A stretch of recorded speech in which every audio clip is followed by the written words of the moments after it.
പൂച്ചയാണ് ആദ്യമായിട്ട് നിങ്ങൾക്ക് കാണിച്ചിടാൻ പോകുന്നത്. ഫസ്റ്റ് നമുക്ക് ഗപ്പീസിൽ തന്നെ കിടക്കാം. ഇതാണ് ഞാൻ വളർത്തുന്ന ഗപ്പി എന്ന് പറഞ്ഞു കഴിഞ്ഞാല്. ഇത് മാത്രമൊന്നല്ല, ഇതിന്റെ കുറെ കുഞ്ഞുങ്ങളും ഉണ്ട് നമ്മുടെ അടുത്ത്. അപ്പൊ നമുക്ക് അതിനെയും കാണാം. അപ്പൊ അതാണിത്. ഇതാണ്. അപ്പൊ നമുക്ക് അടുത്ത് നമ്മളെ പ്രാവിനെ കാണാം. അപ്പൊ ഫ്രണ്ട്സ്, ഇതാണ് എന്റെ പ്രാവ് എന്ന് പറയുന്നത്. ഇത് മയിൽപ്രാവാണ്, ബാക്കിയെല്ലാം പറവയാണ്.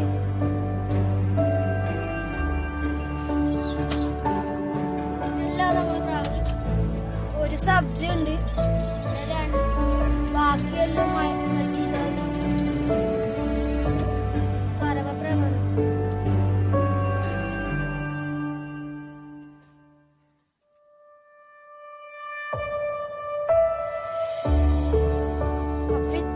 ഇന്നത്തെ വീഡിയോ.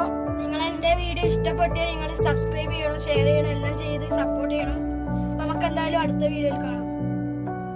അപ്പൊ ഫ്രണ്ട്സ്, നമ്മൾ ഒന്ന് കാണിച്ചു തരാൻ വിട്ടുപോയിട്ടുണ്ട്. നമ്മളെ പൂച്ചനെ കൂടി കാണിച്ചു തരാൻ വേണ്ടി നമുക്ക് വീഡിയോ എന്തായാലും വൈൻഡപ്പ് ചെയ്യാം. അപ്പൊ ഫ്രണ്ട്സ്, ഇതാണ് നമ്മളെ പൂച്ച എന്ന് പറഞ്ഞാല്. 2 എണ്ണം കൂടി ഉണ്ട്. അത് എവിടെയാ ഉള്ളതെന്ന് നമുക്കറിയില്ല. അപ്പൊ ഇവിടെ നമുക്ക് വീഡിയോ വൈൻഡപ്പ് ചെയ്യാം. നമുക്ക് നാളത്തെ വീഡിയോ